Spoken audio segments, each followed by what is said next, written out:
Dum da da da dum. Dum dum dum. Dum da da da dum. Dum da dum. Hey, you're watching Ash on Comics. I'm Ash. This is a comic. Action Comics 1007. Bendis, Epting, Anderson. The only person who did their damn job in this book was Gleason. Patrick Gleason. Look at this cover. It's pretty awesome. I feel bad. I kind of wrinkled it.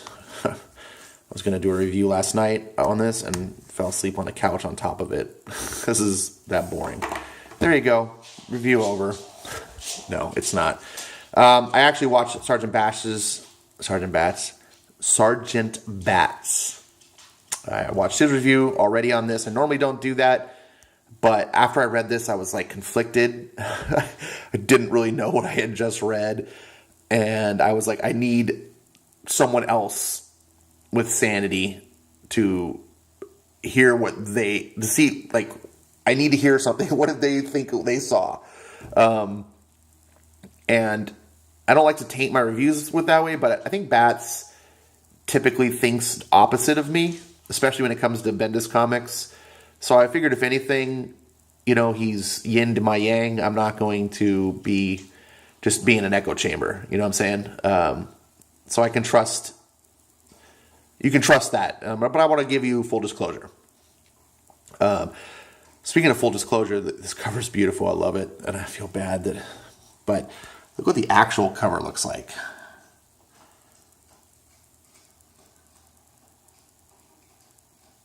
Isn't this... It starts here. The most dangerous secret in the universe. What do they mean by that?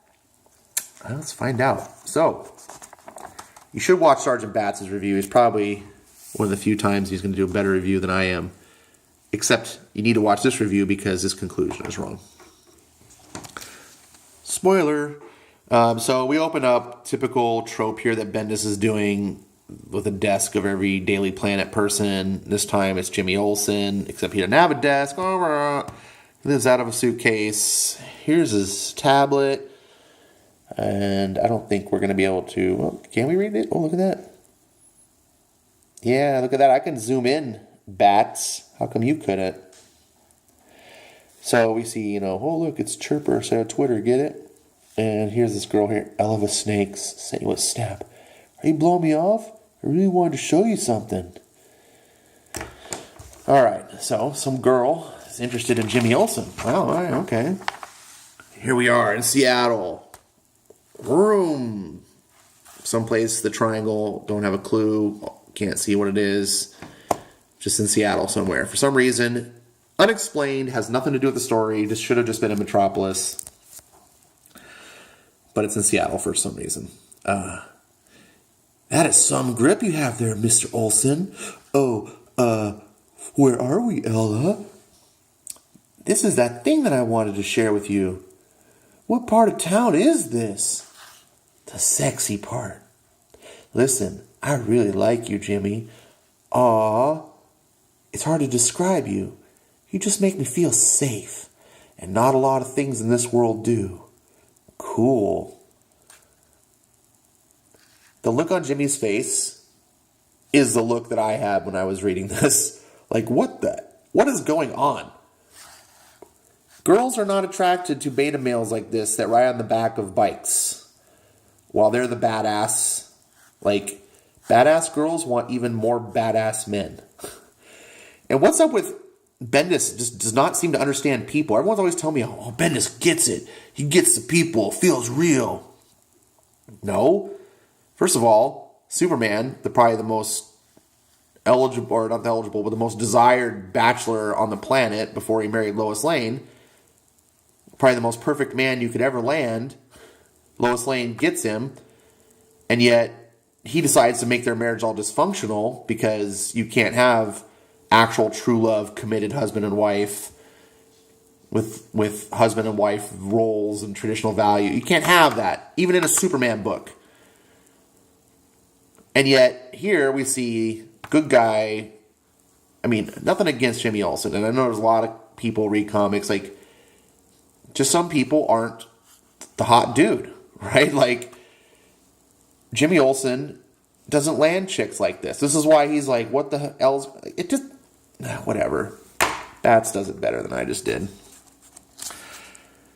So she's telling him some secret. I want you to open your mind and see what we're gonna have. Stay through to the end. Like she's taking him to an Amway meeting or something, and he's just like, okay. And then,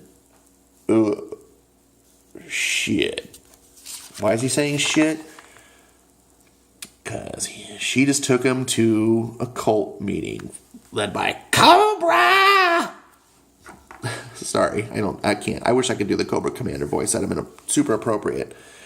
This is what I wanted to tell you. This is really who I am. Leviathan Rises, Part 1.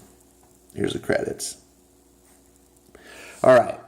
Cobra, you're really a lizard person?